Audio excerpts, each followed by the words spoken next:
programa que siempre nos mantiene conectados, El Chateo. Soy Samar Yorde y le envío un abrazo fuerte y apretado a toda esa comunidad hispana que día a día nos hace preguntas a través del chat y está pendiente de lo que vamos a responder.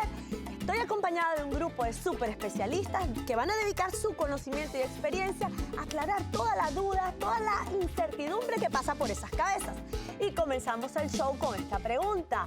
¿Pasas la mayor parte del tiempo pensando en tener relaciones sexuales, adicción al sexo, enfermedad o sinvergüenzura? Además, si quieres atraer a tu vida el éxito, el amor y la abundancia, no te puedes perder nuestro segmento Cómo atraer el éxito según tu signo zodiacal. Y al final vamos a hablar de un tema muy delicado porque cada vez son más niñas en el mundo que salen embarazadas antes de tiempo.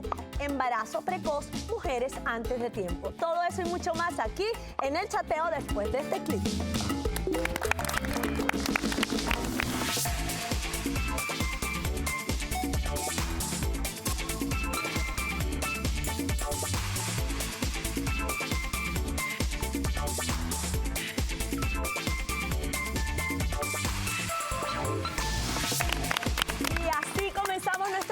Adicción al sexo, enfermedad o sinvergüenzura. Y para hablar sobre este tema me acompañan mis súper especialistas. Número 1, Glenda Rivera López, locutora de radio. Bienvenida, Glenda. También tenemos a Susi Rosado, actriz y productora. Por este lado, Montserrat Rodríguez, nutricionista y médico. Y además me acompaña Antonia López, sexóloga, psicóloga y coach. Bienvenidas todas, chicas, bienvenidas. ¿En qué momento podemos hablar de adicción al sexo? Tú sabes que cuando al principio surgió este tema, porque es relativamente reciente, yo decía que qué curioso, ¿no? Porque se hizo muy famoso primero con Tiger Woods y también con Michael Douglas. Yo decía, mira, si tú eres famoso y tienes billete, tienes dinero, eso es adicción al sexo. Pero si tú eres cualquier persona común y corriente, eres un infiel, eres un sinvergüenza. Entonces, de verdad, qué bueno que luego esto se fue aclarando, porque en serio y realmente es una patología. Es decir, tú estás más o menos informando que la adicción al sexo es una manera elegante de decir que eres un sinvergüenza. Bueno, es un sinvergüenza.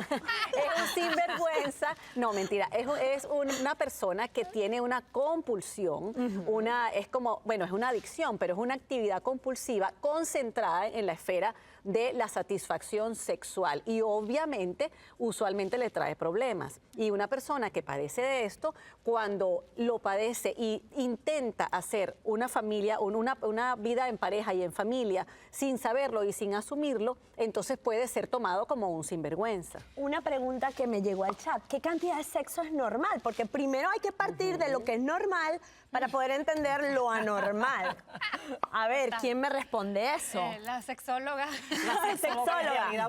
Bueno, la sexóloga quiere responder, por favor, no me pida la parte anterior, que me quedé con la palabra en la boca. Ok, creo que la gente tiene una gran confusión entre lo que es tener una libido sexual muy alta y tener ganas de tener relaciones sexuales frecuentemente a lo que es la patología mental, que ya lo recoge el manual diagnóstico, el DSM-5, para las enfermedades mentales, que se le llama adicción al sexo. Y como bien comentaba Montserrat, ya se está metiendo dentro de un trastorno de la personalidad, del trastorno obsesivo-compulsivo. La gran diferencia de esto son dos cosas.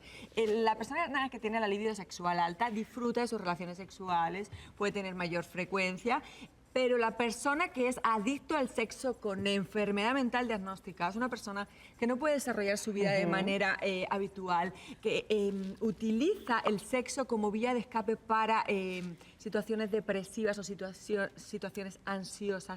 No disfruta del sexo, es su manera de sacar por ahí el estrés. De drenar. Que además tiene mucho que ver también con la parte pornográfica, porque acaba visualizando mucha pornografía, incluso se masturba en exceso. Fíjate, son esas personas que todo el día se la pasan pensando en el sexo y llegan a ser incluso hasta despedidos de sus trabajos, abandonados por sus parejas y les genera un gran, auténtico infierno. Pero cuando empiezan las parejas, estás en la etapa de enamoramiento, todo el tiempo quieres estar en la cama con esa persona.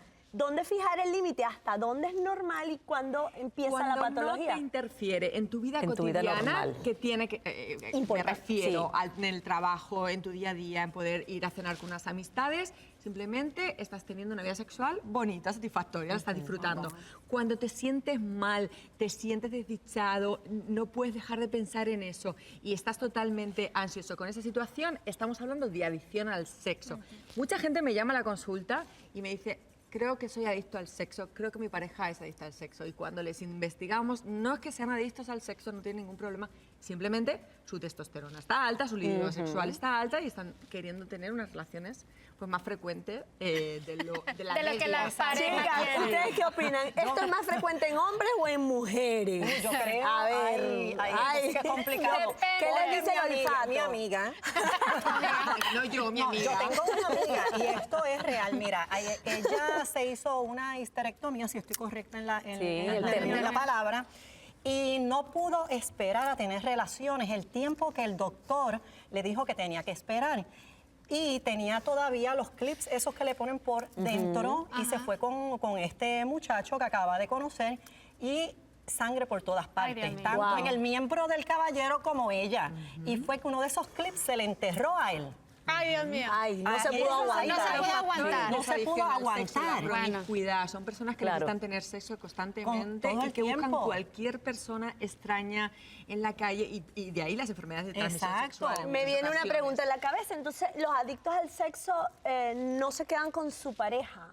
Es Es que es decir, muy no aplican difícil. la monogamia. Soy adicto al sexo y estoy con mi pareja, estoy con 20 más. Es que es muy difícil porque esta persona que es adicta al sexo quiere estar las 24 horas del día, su cabeza está qué en esta, cansancio.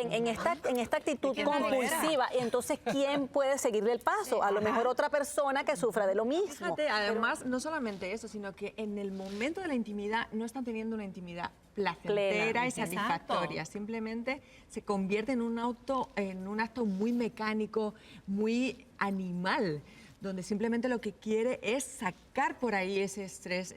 No está cuidando a la pareja, no la está disfrutando, claro. no está cuidando los preliminares. No es una relación sexual normal. Y también Es yo un creo que escape. como cualquier adicción, ya te das cuenta que tienes adicción o tienes las hormonas en alto nivel, es cuando ya te pones de mal genio si no estás haciendo eso. Entonces, Importante. hay que Una trabajar. No, abstinencia. es que ya quiero estar allá. Sí. Entonces, ahí yo creo que cuando cualquier adicción, cualquier extremo es malo, si tú ya te ves afectado, que no puedes ni concentrarte en tu trabajo, no puedes tener una cena tranquila, no puedes estar con nadie alrededor porque estás pensando al rato, quiero para allá, entonces ahí ya, mejor dicho, tienes que ir con la psicóloga, tienes que ir con la sexóloga, Definitivamente. tienes que Claro, arreglar la ahora, situación. ¿cómo detectarlo antes de tiempo? A tiempo, mejor dicho. Ok.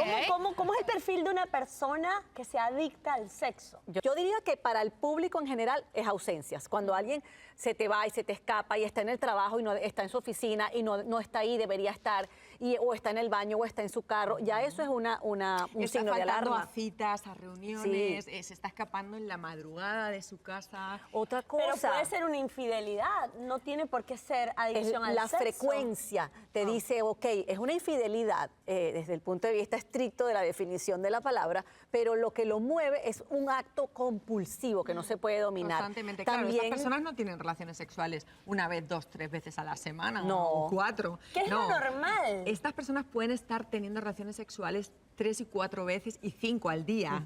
Y 6 y 7. Ey, ¿quién y si no, aguanta y si ese no están trote? teniendo esas relaciones sexuales con otra persona, Ay, se están masturbando. Y utilizando pornografía, utilizando videos, tanto en el teléfono, aplicaciones. Llamando, haciendo llamadas eróticas, se están Sí. gastando todos sus ahorros en esas llamadas eróticas. O sea, Susi, vamos a suponer caso hipotético que descubres que tu pareja es adicta al sexo. ¿Qué harías? Buena pregunta. La verdad es que yo creo que buscaría asesoría profesional, yo creo que iría a una terapia de parejas y yo creo que trataría de ayudarlo porque de verdad que le va a afectar en su vida, no solamente en nuestra relación, sino también en su vida. So, creo que buscaría ayuda profesional. Difícil. Tengo pero otra pregunta para Glenda. ¿Qué pasaría si tu pareja te dice, quiero hacer un trío porque necesito experimentar más? ¿Qué le responderías? Pero no me lo digas ahora porque vamos a una pausa comercial y ya venimos con esta propuesta de la pareja de Glenda.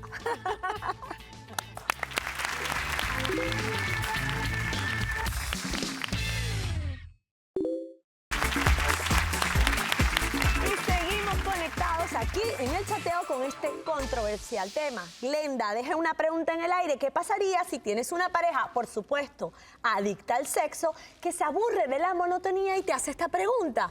¿Podríamos hacer un trío? Bueno, yo creo, en mi opinión personal, que cuando llega a ese punto es porque ya la satisfacción que él encontraba en mí no se la puedo dar. Él quiere incluir a otra pareja y yo me sentiría bien rechazada. Ahí entran los celos. Las mujeres hispanas somos celosas y eso es algo que no lo toleraría. No, pero él es adicto al sexo. Exacto, yo entiendo Ya que lo es sabes. adicto al sexo y yo lo entiendo, pero ya a ese nivel ya veo que las cosas van para abajo, que esa relación se está destruyendo más de lo que probablemente está y entonces yo decidiría buscar una ayuda profesional porque yo no toleraría tener a mi hombre con otra mujer o con otro hombre ahí. No. Susi, ¿tú le permitirías tener otra pareja para que se desahogue por ahí y te haga la diligencia? Para que me deje descansar un rato. Claro. Y después vamos en Porque relevos. de repente quieres mantenerte en esa relación y no le puedes llevar el ritmo. Yo no creo que haría eso. Ajá, mucha gente. Sería lo más lógico, ¿no? Ay, ya déjame de molestar y vete para... Ya, déjame un día y vete para allá y vuelve. No creo. Yo creo que por eso están los jaques árabes que tienen un montón de mujeres. Yo creo que se las van turnando, pero yo no creo que lo haría. ¿Cómo que funciona pasa- esto en la cultura latina? Lo que pasa es que tenemos que tener siempre en mente que es un adicto. Imagínense que en lugar de la palabra adicto al sexo estuviera adicto a la cocaína, adicto a la heroína. Entonces realmente la vida de esta persona tiene muchos problemas y se siente miserable. Yo pienso que a lo mejor un trío, un cuarteto, un trencito, lo que sea que les traigan, la persona no va a sentir placer. No, al final siempre va a fracasar porque esa no es la vía. Entonces, incluso las parejas, aunque quisieran de alguna manera complacer a una pareja adicta al sexo, yo creo que no van a No hay poder. manera. No hay manera. No hay Eso manera. me hace hacerte una pregunta, Antonia. Esta gente tan famosa, los actores de Hollywood que se han declarado en forma muy elegante adictos al sexo, o cualquier persona adicta al sexo, ¿puede tener una vida normal de pareja? ¿Es posible? Bueno, yo creo que detrás de estos actores famosos de Hollywood no hay una adicción al sexo. Simplemente hay un libertinaje y unas ganas de seguir disfrutando con una y con 1.500 parejas.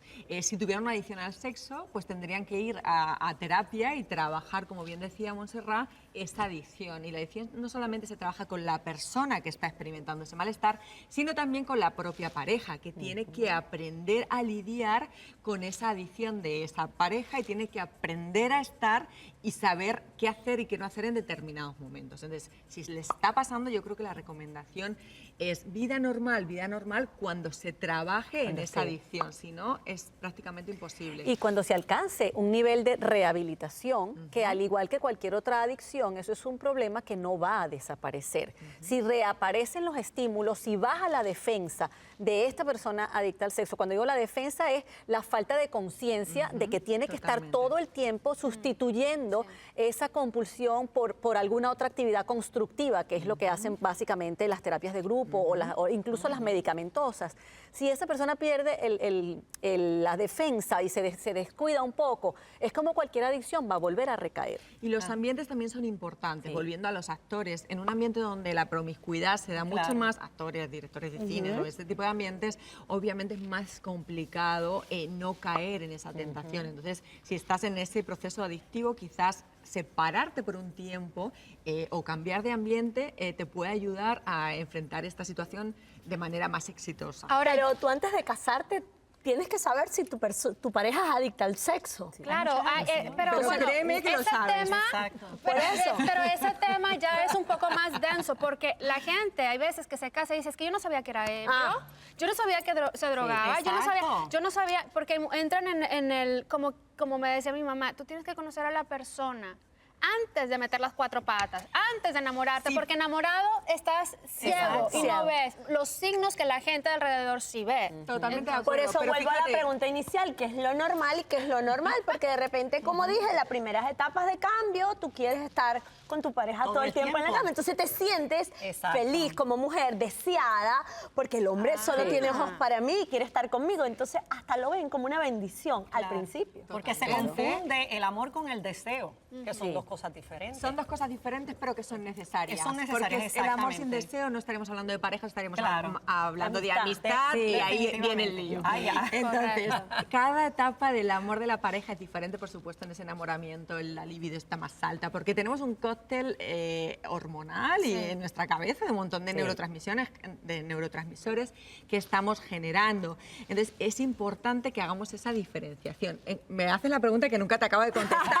Ella le da larga, ¿Cuántas Le estamos veces sacando el cuerpo, todo el mundo está ¿Cuántas veces pensando. es necesario o es lo normal? Bueno, la frecuencia creo que es algo que nos ha jugado una mala pasada. La frecuencia la establece la pareja. Ok. Lo que para una pareja 3 veces a la semana, 4 veces es lo normal, para otra una vez cada 15 días es lo normal. El punto y el problema viene cuando uno tiene la libido muy alta y el otro muy baja. Sí, cuando la que tenemos que definición- buscar ese punto de encuentro entre los dos. ¿Y qué es más frecuente, mujeres u hombres?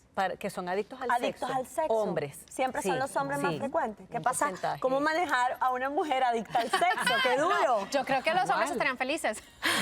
No, pero también depende Eso es de un qué. buen punto. Yo creo que también depende Claro. de la etapa de la mujer, ¿no? A veces, como le estaba comentando detrás de cámaras, a veces cuando la mujer está embarazada, tiene un cóctel de hormonas elevadísimas y a veces el hombre está como con miedo un miedo inconsciente, porque ya ahora hay demasiada información, el mismo ginecólogo te dice, es más, hasta es saludable tener sexo, pero a veces el hombre tiene como ese miedito y le baja un poquito el deseo y a la mujer lo trae por acá y entonces es donde se hace la descompensación, Exacto, pero todo el depende de... desbalance. Ahora, una adicción al sexo te puede llevar a una ceguera tan grande, así como que cualquier escoba con faldas que te pase por delante o cualquier hombre. Yo Es pienso que decir, sí. no discriminas entre hombre y mujer, tienes Nada. sexo con cualquier cosa con la que pienso que puedas sí. tener ¿Qué piensan sexo. ellas? Ajá. Tratando de buscar esa satisfacción, yo me imagino que se van con cualquiera. Yo me imagino porque adicción es adicción. Es siempre tratar de buscar lo que nunca vas a conseguir. Y No, es yo bien- no estoy de acuerdo en esto, no A estoy de ver. acuerdo. Porque aunque tengas adicción sexual, Sí. hay una cosa que se llama la orientación sexual, la orientación del deseo. Y nacemos heterosexuales, homosexuales, nacemos, no nos hacemos en el camino, o bisexuales. Entonces, si eres bisexual, obviamente vas a buscar las dos Las dos opciones. Pero si opciones. tú eres heterosexual, vas a buscar siempre a una persona del sexo opuesto en tu adicción, y si eres homosexual, a una persona de tu mismo sexo. Pero no por la necesidad vas a buscar a cualquiera. A menos de que Ahora, no yo no- seas tú no bisexual piensas- o tengas... Así es. Pero ok, tú no alguna piensas, Antonia, inclinación. que como cualquier otra droga, a veces que me imagino yo, los que consumen droga saben, esta droga es de buena calidad, está mala, pero igualito van y se la meten o la prueban. Que aunque hoy en día que hay un poquito más de apertura con esto de la preferencia sexual, tú dices que que uno nace así, o sea, que uno nace con una preferencia determinada, pero que de todas maneras socialmente la gente a veces con una preferencia sexual quiere probar otra Sí, cosa. porque estamos- Entonces porque ahí estamos se en- mezcla. Porque nuestro deseo sexual no es ni 100% heterosexual, ni 100% homosexual.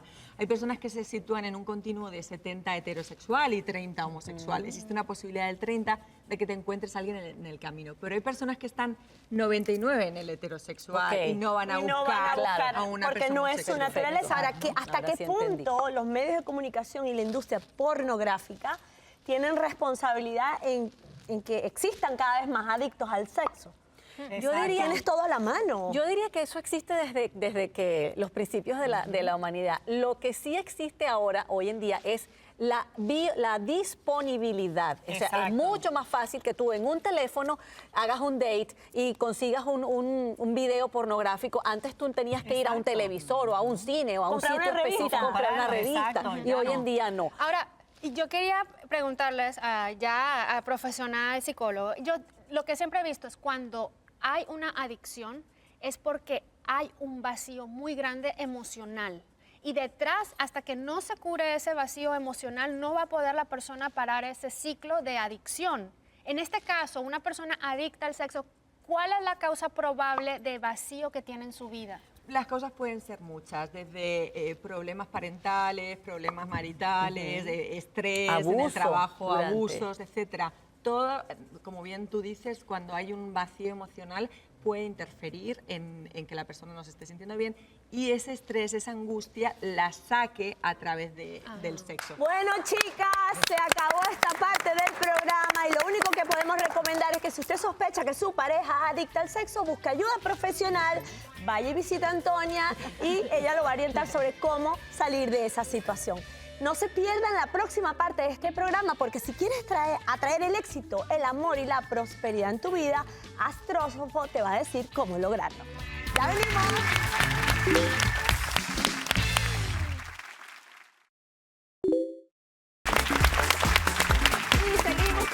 Con ustedes. En esta parte del programa les tenemos un súper regalo porque les vamos a enseñar cómo lograr el éxito a través de tu signo zodiacal. Y para hablarnos de este tema nos acompaña Ronald Granados, alias Astrósofo. Bienvenido. Gracias, un placer.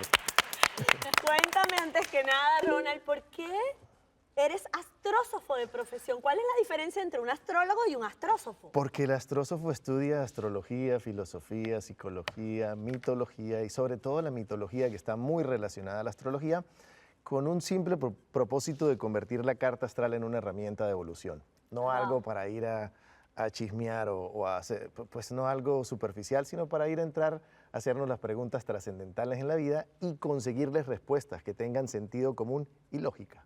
Es decir, que el alcance es mucho mayor. Es como un astrólogo evolucionado con muchas más herramientas para ayudar a otros. Pues la palabra dice astrosofía y es ponerle sabiduría a ¿Vieron, los chicas? astros. Es la búsqueda de la sabiduría. Qué bueno, qué bueno. Bueno, entonces vamos a comenzar con los signos de aire. Vamos a hablar sobre los colores que tienen que vestirse o cuáles son las herramientas que tienen que utilizar para que este año 2018 sea perfecto en sus vidas. Me encanta que comencemos así de aire porque es tu Yo soy aire. elemento. ¿Qué deben hacer los signos del elemento aire? Es el signo de la comunicación. Así es. Aire es comunicación, es expresión, es poder transmitir un mensaje. Para el aire es fundamental la libertad. Entonces, lo que los cohíba o los encierre no les sirve, no les funciona. Siempre tienen que tener esa necesidad de ser libres, de poderse mover, de ir, de venir y de expresar muchísimo. El aire son las ideas. Ay, sí. Y las fantásticas locuras, eso que se quedan allá pensando y se hacen unos castillos. Pues una mujer aire necesita como un hombre a veces tierra, que le ponga, que la aterrice y no se quedan allá en esos castillos. Y se quedan en esos castillos de cristal. El aire necesita aprender y saber, es un elemento que necesita de información. Entonces, a medida que vamos entendiendo los signos y los elementos, vamos alineándonos con eso. El aire es buenísimo para vender, las ventas, el comercio, mercadeo, publicidad. Si somos de un signo aire con un ascendente del mismo elemento, oye, hay que estar en algo que tenga que ver con ventas, publicidad, mercadeo, enseñar, vender. ¿Cuáles son los signos de aire? Recordemos cuáles son. Aire son Géminis, Libra y Acuario. Atención, chicas de Géminis, Libra y Acuario, nos están dando los consejos y las mejores herramientas para lograr un 2018 muy exitoso. Y las personas de signo Acuario a veces se confunden por la palabra que dice Acuario y creen que es agua. Que es no, agua. Acuario es de aire. Okay. Entonces, es el proceso de autoconocimiento, de saber el tipo de energías que fluyen a través mío, cuáles son esos elementos que tengo en mi carta y potenciarlos a la mayor expresión. Si soy de ese elemento aire, pues necesito estudiar, prepararme. El aire necesita saber, como les dije. Okay. Son extremadamente curiosos y al mismo tiempo son despistados. Oh, sí. Quieren saber de todo, Lo certifico. pero se les olvidan las cosas, sobre todo Géminis. Géminis quiere saber de todo, pero no puede estar en todas al mismo tiempo. Entonces salió de la reunión donde estaba pendiente de las 4 mesas que estaban a su alrededor y a lo que se fue se le quedó el celular, dejó la cartera, botó las Eso llaves. suena a mí y no soy signo de aire. Bueno, pero últimamente. habría que ver tu ascendente a ver. Libra es el signo que idealiza a la pareja y siempre tiene una profunda necesidad de tener pareja. Y Acuario es el signo de la libertad total. Entonces, cuando vamos conociendo las necesidades de cada elemento y específicamente de cada signo, pues es ese proceso de autoconocimiento que nos ayuda a vivir más en paz y alcanzar el éxito. Así es. Si yo sé quién soy, yo puedo saber lo que quiero. Si yo no sé quién soy, ¿cómo puedo saber lo que yo quiero? Exacto. Ronald, vamos con los signos de agua para darle chance a toda la gente. ¿Cuáles son los signos de agua? Aguas son Cáncer, Escorpión y Piscis. Tú eres agua. Los signos de agua son los signos, como todo el mundo sabe, los emocionales del zodíaco. Demasiado. Es el signo emocional, pero tienen unas habilidades increíbles. Por eso hay que saber potenciar y a través del conocimiento podemos potenciarlas. Los signos del elemento agua son los brujos, pero en el buen sentido de la palabra, o las brujas. sienten, presienten, perciben, tienen un sexto sentido súper desarrollado. Entran a un lugar y con solo entrar al lugar ya saben la vibra del lugar. Ven a alguien a los ojos y ya sabe si viene con buenas o con malas intenciones. Son intuitivos por naturaleza y les encanta todo eso de las energías. Wow. Ellos sienten las energías, ellos se conectan. Además, el agua no es muy estable. Si tú te paras en tierra firme, pues te puedes parar, pero si tú te paras en el agua o te paras en una tabla en el agua, pues eso no te va. No tienen mucha estructura. Entonces el agua es muy flexible, se deja moldear, se deja llevar. Y cuando entendemos que hay ciertos signos que son de otros elementos muy estructurados, el de agua no. Entonces, ¿Tierra cómo es? Tierra es totalmente estructurado, cuadrado. ¿Es con el tierra, que necesita un Géminis? pues sí. Y si es Tauro, de repente mejor, porque a Tauro de tierra le gusta ¿Cuáles son el los dinero. signos de tierra? De tierra son Tauro, Virgo y Capricornio. Estos signos son los signos incrédulos por naturaleza. Porque como ellos necesitan es lo práctico y lo que hasta no ver, no creer, entonces para el signo de tierra son los que menos creen en la Como el astrología Santo y en Tomás. este tipo de cosas. Ver para creer, como Ese es el signo de Virgo. Virgo es Santo Tomás, hasta no ver, no creer. Son escépticos. Wow. Y ese soy yo. Yo soy el signo Virgo. Ah, mira tú. Entonces, si yo soy de signo Virgo y decidí hacer esto, es porque lo puedo probar. Si no lo puedo probar, no me hubiese metido en esto. Ok. Precisamente por ese grado de incredulidad.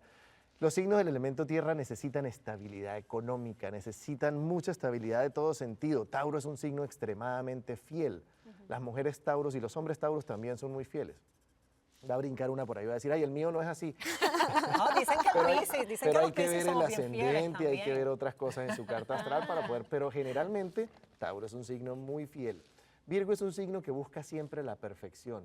Entonces son Sí. extremadamente exigentes. Con Virgo son muy exigentes con ellos mismos y les queda fácil ser exigente con los demás.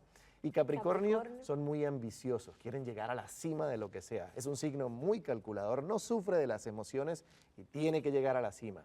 Entonces, cuando vamos, repito, conociéndonos a través de los signos y los elementos, sabemos cuáles son las características y qué energía fluye a través de nosotros. Nos faltan los signos de fuego, los más calientes del zodiaco. ¿Cuáles Los que son? queman. Pues vamos a aclarar lo de los más calientes. Por ser del elemento fuego, son los más calientes. No necesariamente son los más sexuales. Los más sexuales son los del elemento agua porque son los que meten más ¿Viste? emoción. Piscis. Pero los del elemento fuego, pues el fuego tiene que brillar. El fuego es la autoafirmatividad. Ellos no necesitan que le digan tú eres bueno para ellos saber que son buenos, que tienen una confianza en sí mismo increíble. Esos son Una autoestima. Aries, Sagitario y Leo. Y de ellos Leo, pues les cuento que Leo es el signo que menos cartas astrales se hace.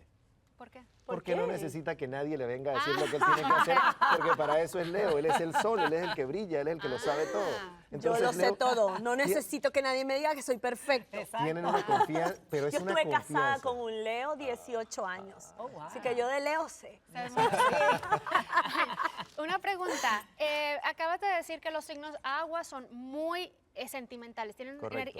sentimientos muy fuertes. Y viendo sobre lo de la ley de la atracción, para tú atraer las cosas tienes que tener sentimientos muy fuertes. Son los que más pueden generar ese estilo de atraer cosas, atraer el éxito, o lo que se proponen, tanto buenas como malas, porque tienen mucha, pero mucho sentimiento. Qué bueno que lo aclaraste, porque Cáncer, Piscis y Escorpión muchas veces no están enfocados en la parte más positiva.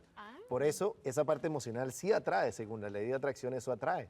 Pero entonces atraen mucho drama. Ay, sí. Mucha Si pasión, drama. si utilizaran el pensamiento diferente y equilibran los elementos y empiezan a pensar más positivo, entonces seguro que atraían otro tipo. Además que hay que estudiar la parte emocional, inteligencia emocional, porque no te puedes... Las emociones son como un caballo salvaje. Si tú no las domas, él va a hacer contigo lo que te da la ¿Cuáles gana. son las combinaciones más perfectas? Es decir, de repente el aire con el fuego no es bueno. No, porque no son elementos compatibles, pero eso hay que verlo exclusivamente en una carta astral, Ok. porque cuando tú sumas los planetas que tienes en un elemento y los planetas que tienes en otro, puede que tú seas del elemento fuego, pero en tu carta prevalezca el elemento tierra y eso te va a hacer muy compatible con otra persona, aunque no sea del sol, porque cuando decimos yo soy Libra o yo soy Virgo o yo soy Géminis, solo estoy diciendo la posición del Sol, pero no estoy diciendo la posición del resto de los O planetas. sea, ¿tú recomendarías hacerte una carta astral con tu pareja antes de casarte? Es lo mejor que una pueden hacer. sinastría. Es que, Ay, pero es si que- ya se quieren y la carta Bueno. astral es que le daña después no pueden tener excusa, la después no relación, pueden ¿qué decir, es es eso? que yo no sabía lo que Ay, me estaba metiendo. pobrecito. Bueno, Ronald, se acabó el tiempo. Queremos estar una hora contigo, pero vas a volver. Muchas gracias por Gracias. acompañarnos y darnos Un estos placer. excelentes consejos para todos los signos de aire, tierra, agua y fuego. Y ustedes no se aparten del televisor porque en el próximo segmento de este programa vamos a tocar un tema muy importante: embarazo en adolescentes, mujeres antes de tiempo. Ya volvemos.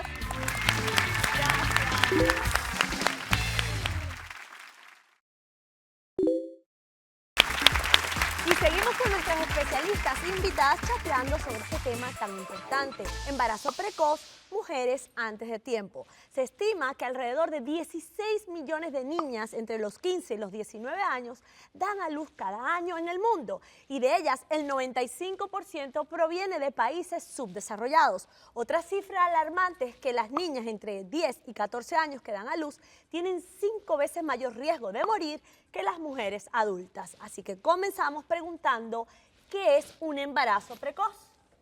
Es un embarazo que se da entre el periodo de la pubertad y la adolescencia, digamos, tardía. La OMS creo que lo define por categoría etaria específicamente entre 10 y 19 años. Sin embargo, hay que decir la aclaratoria que a veces las señoritas o las niñas se desarrollan muy tarde, se desarrollan a lo mejor a los 15 años. Entonces, obviamente, la categoría etaria nos orienta, pero no es una marca específica, porque si no hay menstruación, si no hay esa primera menstruación, no hay posibilidades de quedar embarazadas. 16 millones de niñas dan a luz cada año. Es una cifra terrible. ¿A qué se debe esto? ¿Por qué ocurre tanto embarazo precoz en adolescentes? Bueno, yo lo tengo clarísimo. A ver. La causa es la falta de educación sexual en las escuelas y en las familias. La familia tiene una labor importantísima en esta faceta de la vida de sus hijos, pero las escuelas también. Y fíjate que para mí me parece interesante y curioso que cada país lo aborda de manera diferente. Los países del norte de Europa son como los más avanzados, y ellos tienen programas de educación sexual desde muy pequeños, desde que llegan 3, 4 años a la escuela hasta que salen.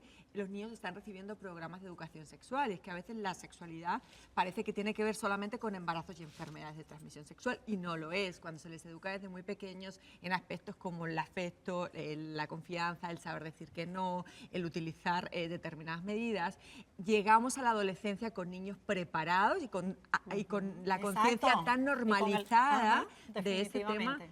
que, bueno, están totalmente preparados. Pero, y con esto acabo, me parece sorprendente que en los Estados Unidos la educación sexual depende de los estados, de cada uno de los estados tienen políticas diferentes, y dentro de cada estado de los distritos escolares. Y existen dos maneras de educar en los niños, no sé si saben ustedes, pero en las escuelas está la educación sexual desde la abstinencia, donde solamente se les transmite a los niños No la tengas desventaja de tener relaciones y las desventajas de quedar embarazadas, que obviamente es una desventaja, pero se olvidan del resto de los factores a tener en cuenta. Y luego está la educación sexual integrativa, que cada vez los papás abordan más y abogan por eso, donde se aborda la sexualidad de una manera más integral, y que creo que es por la que deberíamos de estar luchando papás y mamás, porque es también una labor importante nuestra. Susi, los padres, ¿qué rol juegan aquí? Porque no le podemos entregar toda la responsabilidad a una escuela. Exacto. Y los papás,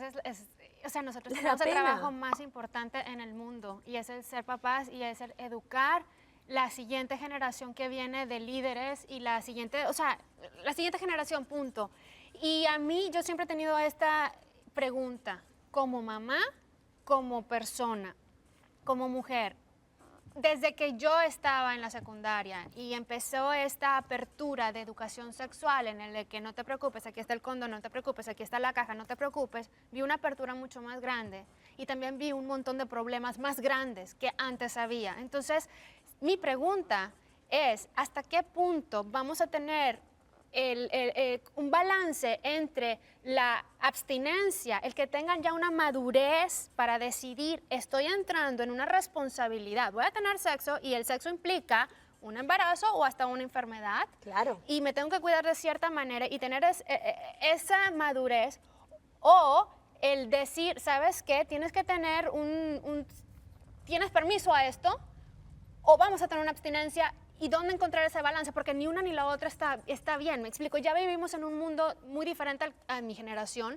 Y esa es mi pregunta que yo tengo, ¿qué voy a hacer con mis hijos? Claro, y ahora tenemos niños más precoces. Antes uno Sí. no pensaba en eso claro. hasta quizás qué edad, pero ahora cada vez más, sobre todo con los medios de comunicación, la Definitivamente. pornografía de acceso a Sí. todos los Exacto, niños, hay que- como más curiosidad. Que cuando hablamos de educación tiene que ser algo incluido en un programa que incluya, valga la redundancia, una cantidad de valores, no solamente los culturales o incluso los religiosos que a lo mejor algún grupo pudiera tener, pero también los médicos, los factuales, los científicos. Porque, ¿qué pasa? Ahora que hay una gran apertura, entonces resulta que las cifras de embarazo precoz han incluso aumentado en algunas poblaciones donde estaban en otros niveles un poquito más bajos.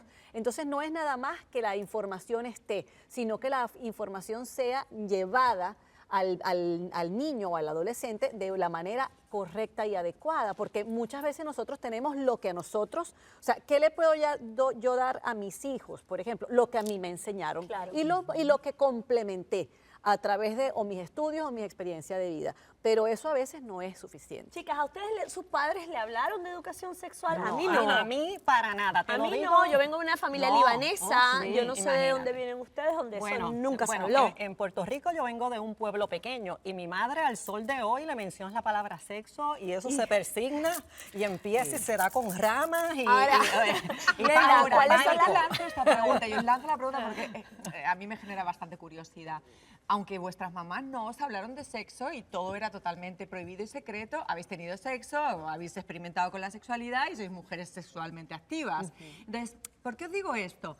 Porque yo me encuentro a diario con ese discurso, con ese miedo de que hay un exceso de información y eso es negativo para nuestros niños porque se van a hacer más curiosos sexualmente.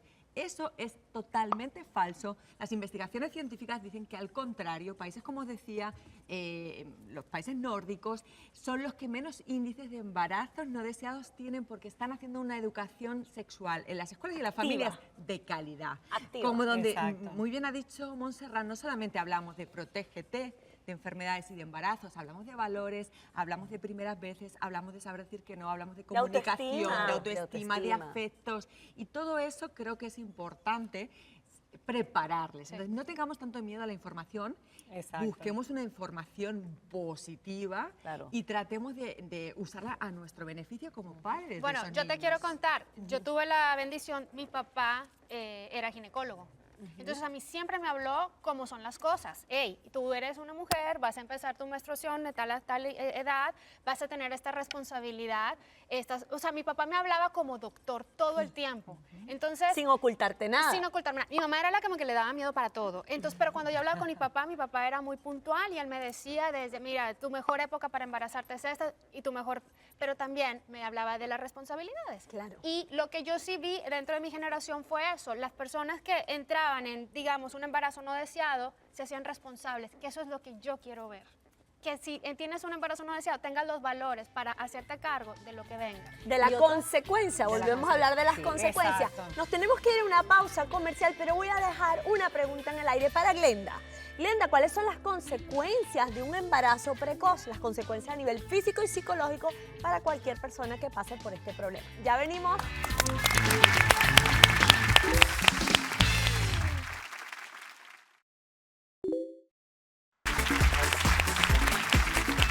Y seguimos chateando sobre este importantísimo tema, embarazo precoz, mujeres antes de tiempo. Y dejé una pregunta en el aire. ¿Cuáles son las consecuencias, Glenda, de un embarazo precoz?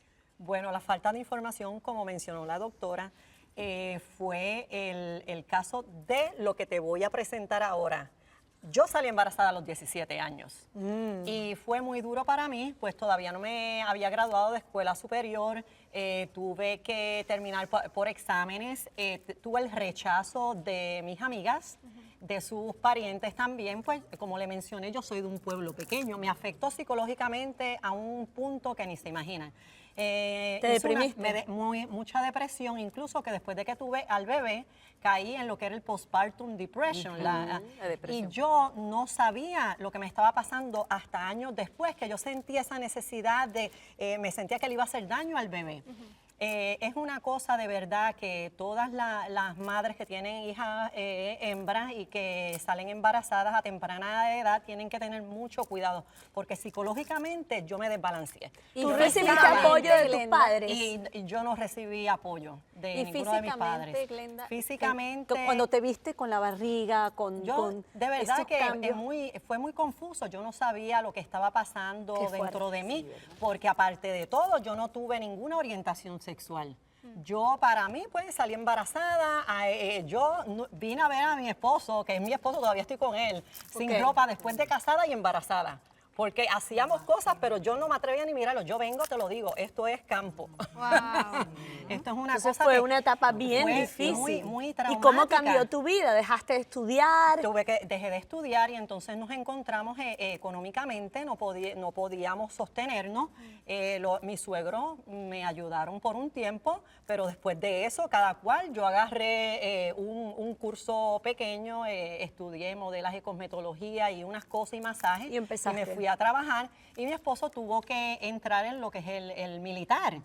En el que está a punto de retirarse próximamente, pero entonces él se vio obligado a hacer eso para tener cobertura médica. Pero Glenda contó con la suerte de tener un esposo que asumiera la responsabilidad. Asumiera la Muchas responsabilidad. veces Sí. desaparecen Claro que sí, pero las no todo el personas mundo tiene porque son inmaduras, no Exacto. les da miedo. Pero me cambió la vida. Sí, totalmente. Completamente. Ahora, ¿hasta qué punto estos bailes sexuales que se promueven en internet, en las redes sociales, esos padres que ponen a los niñitos de 1 año, 2 años a mover el esqueleto y a hacer movimientos muy sexuales, ¿eso no está como acelerando el proceso? Sobre todo desviándolo, porque si el proceso se estuviera acelerando en un buen camino, bueno, pues mira, ok, iba a llegar antes de lo que se suponía que tenía que llegar, pero eso lo está desviando. Y cuando yo hablaba del exceso de información que está expuesto en las redes sociales, en los televisores, en las películas, en las series, en donde quiera que uno voltea.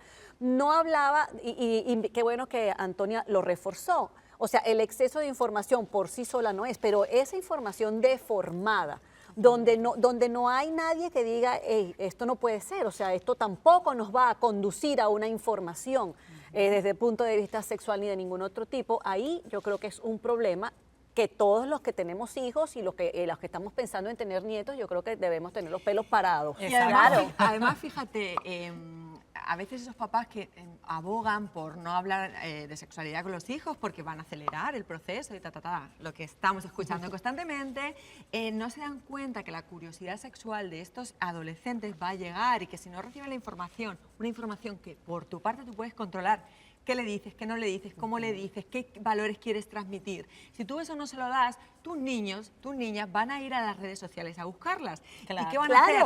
Van a consumir pornografía. Fijaros, yo hace poco leí una noticia interesante.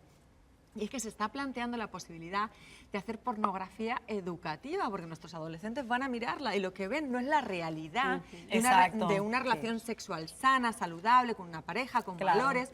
Y ellos al final ven una realidad que cuando van a sus primeras veces les traen problemas. Claro. Y otra cosa que quería introducir, cogiendo tu caso, es cierto que si no hablamos a nuestras niñas de sexualidad, de clítoris, de placer, de cómo pedir un preservativo, y es un tema tabú, cuando llega ese momento, en lo que menos va a pensar es en decirle al otro que se ponga un preservativo. Así es, Está así es. totalmente tímida. Entonces tenemos que quitar ese tabú que tenemos en torno a la sexualidad para que ellos también lo naturalicen. Muchas gracias, chicas, por estos valiosos consejos. Espero que en casa casa los hayan aprovechado y también esperamos que no pasen por esta situación. Pero si llegan a pasar, busquen ayuda profesional. Y recuerden ustedes, chicos, que nos están viendo, no hay que acelerar el tiempo, hay tiempo para todo en la vida, apenas están comenzando. Desarrollen sus sueños, sus proyectos y cuando tengan la edad suficiente y se sientan maduros y preparados, pues que vengan todos los niños que quieran venir. Muchísimas gracias por acompañarnos y nos vemos en un próximo programa de El Chateo.